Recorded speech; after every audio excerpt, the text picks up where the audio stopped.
始めた。そろそろ雨かな。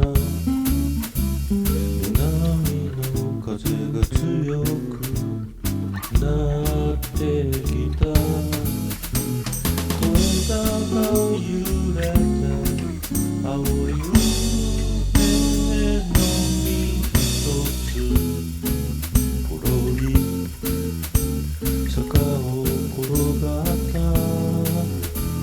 梅雨の足に。梅雨と坂はへそ回り、稲光晴れたり土砂降り、泣いたりすねたり笑ったり、僕は君の指の間で雨宿り。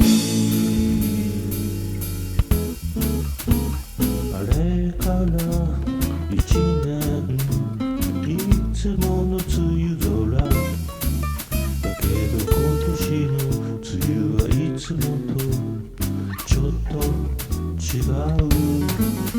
桜舞う空から天使が一人二人の腕に舞い降りた。愛しい梅雨。手打ちの微笑みに頬ずり、それからはいはい頑張れ、タッチしたら走り回り転ばりで、2年卒業入学卒業親離れ。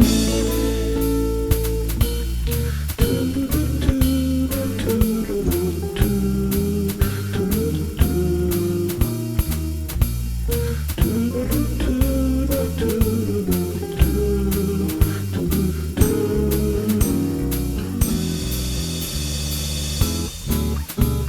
天使も結婚してまた二人だけの日々。